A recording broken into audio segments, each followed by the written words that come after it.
Je m'appelle Fatima Souleymanova, je suis porte-parole du mouvement de libération nationale Chechen United Force et aujourd'hui j'aimerais vous informer d'une victoire que nous avons eue durant cette session d'automne 2025 de l'Assemblée parlementaire du Conseil de l'Europe. Il faut savoir que depuis déjà 2 ans, la PCE tente d'établir une plateforme pour dialoguer avec les forces démocratiques russes, mais nous, le mouvement United Force, de notre côté, nous avions proposé d'établir également une plateforme qui serait dédiée aux peuples colonisés, occupés, opprimés par la Fédération de Russie. Cette idée, nous l'avions proposée au président de la PCE, mais également aux députés européens qui travaillent au sein de la PCE. Et nos chers amis députés européens ont soutenu notre proposition, notre initiative et l'ont même proposée lors du vote. Donc notre initiative a bien été votée par les députés européens. Elle figure d'ailleurs dans la résolution. Je vais vous lire une petite partie de celle-ci. L'Assemblée s'engage à créer une plateforme de dialogue avec les représentantes des peuples autochtones et des minorités nationales de la Fédération de Russie, jusqu'à la création d'une plateforme de dialogue avec les représentantes des peuples autochtones et des minorités nationales. Un tiers des sièges de la plateforme sera réservé aux représentantes des peuples autochtones et des minorités nationales de la Fédération de Russie, ce qui correspond à leur proportion dans la population du pays. Une fois la plateforme créée, ce quota prendra fin. Donc là, je vous explique qu'il s'agit de la plateforme dédiée aux forces démocratiques russes. L'Assemblée dit que nous pourrons rejoindre cette plateforme-là jusqu'à la création de notre propre plateforme.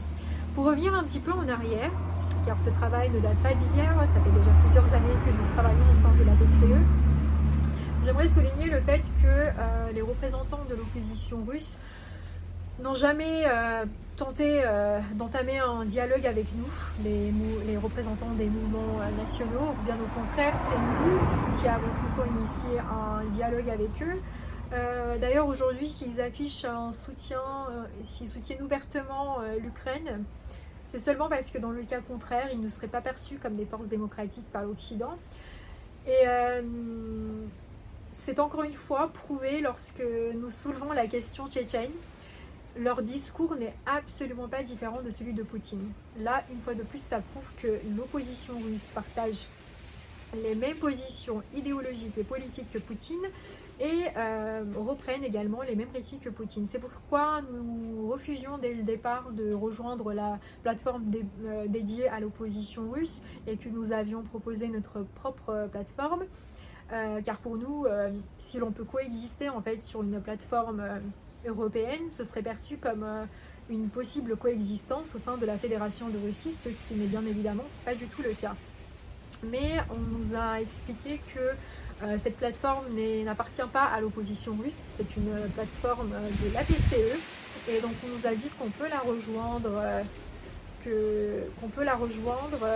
jusqu'à la création de notre propre plateforme. Voilà.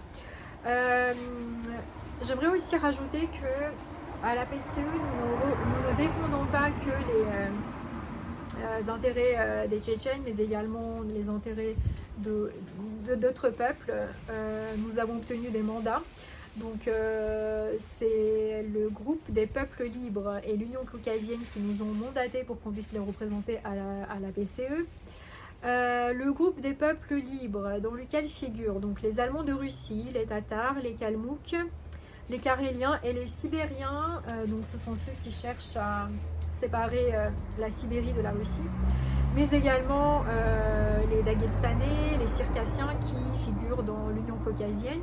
Et donc les Circassiens, je tiens à préciser que il s'agit de 3 peuples, donc les Circassiens tout d'abord, mais également les Adiks et les Kabardes.